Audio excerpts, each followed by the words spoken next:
Remue ménage. Remue ménage.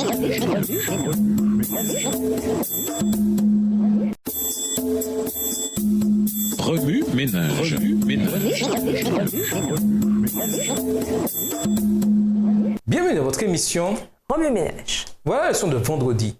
Ne faire que ce que Dieu nous demande. Lisons Colossiens 1.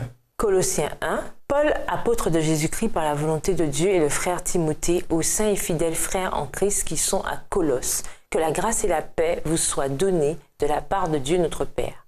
Nous rendons grâce à Dieu, le Père de notre Seigneur Jésus-Christ, et nous ne cessons de prier pour vous, ayant été informés de votre foi en Jésus-Christ et de votre charité pour tous les saints, à cause de l'espérance qui vous est réservée dans les cieux et que la parole de la vérité, la parole de l'Évangile vous a précédemment fait connaître. Il est au milieu de vous et dans le monde entier. Il porte des fruits et il va grandissant, comme c'est aussi le cas parmi vous depuis le jour où vous avez entendu et connu la grâce de Dieu conformément à la vérité.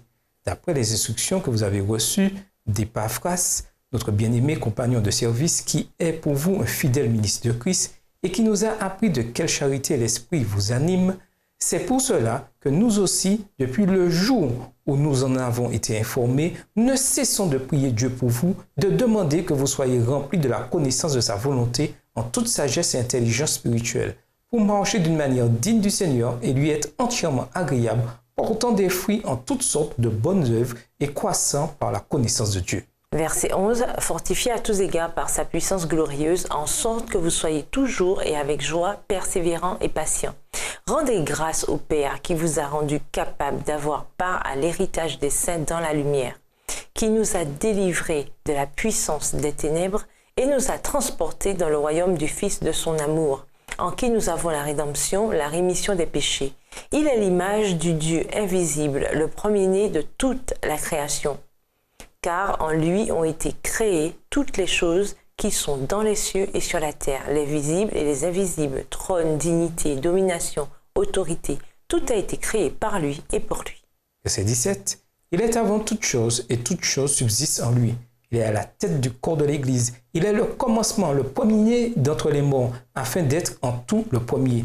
Car Dieu a voulu que toute plénitude habitât en lui. Il a voulu pour lui réconcilier tout avec lui-même, tant ce qui est sur la terre que ce qui est dans les cieux, en faisant la paix par lui, par le sang de sa croix. Et vous, qui étiez autrefois étrangers et ennemis par vos pensées et par vos mauvaises œuvres, il vous a maintenant réconciliés par sa mort dans le corps de sa chair, pour vous faire paraître devant lui saint, irrépréhensible et sans reproche, si du moins vous demeurez fondés et inébranlables dans la foi, sans vous détourner de l'espérance de l'Évangile que vous avez entendu, qui a été prêché à toute créature sous le ciel, et dont moi, Paul, j'ai été fait ministre. Je me réjouis maintenant dans mes souffrances pour vous, et ce qui manque aux souffrances de Christ, je l'achève en ma chair pour son corps qui est l'Église. C'est d'elle que j'ai été fait ministre selon la charge que Dieu m'a donnée auprès de vous, afin que j'annonçasse pleinement la parole de Dieu, le mystère caché de tout temps et dans tous les âges, mais révélé maintenant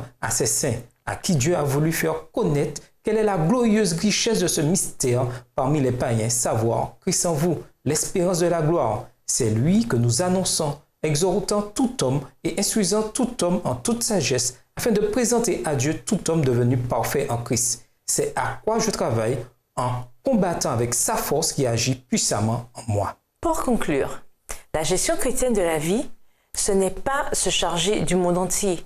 C'est utiliser nos dons, talents et ressources pour être en bénédiction aux autres dans les secteurs où nous excellons.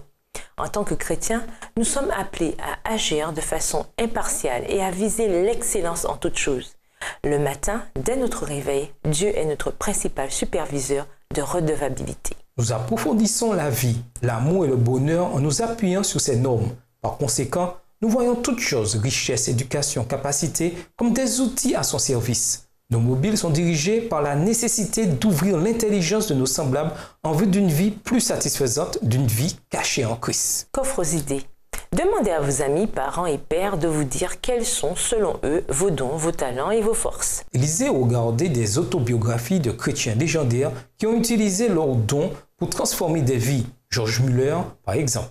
Surfez sur Internet et découvrez des projets de votre collectivité dans lesquels vos talents et dons peuvent être fort avantageux. Impliquez-vous dans ces projets. Faites un poster ou une illustration de citations motivantes. Accrochez-le à un mur chez vous en guise de rappel de vos devoirs de gérant fidèle. Créez un blog ou un vlog ou faites le suivi de l'utilisation de vos talents et dons pendant un mois. Faites savoir en quoi cet exercice a été une bénédiction pour vous. Invitez vos amis à une soirée récréative. Essayez des jeux qui explorent les différents dons et talents de différents genres.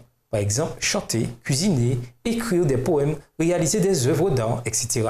Pour aller plus loin, nous vous invitons à lire 1 Corinthiens 4, les versets 1 et 2, 1 Timothée 3, les versets 9 et 16. 1 Pierre 4, le verset 10, Dans le livre Come Cell on the Elf, chapitre 119, livre écrit par Ellen G. White. et dans le livre Le foyer chrétien au chapitre 72. Au revoir. Et à demain si Dieu veut. Remue ménage. Remue ménage.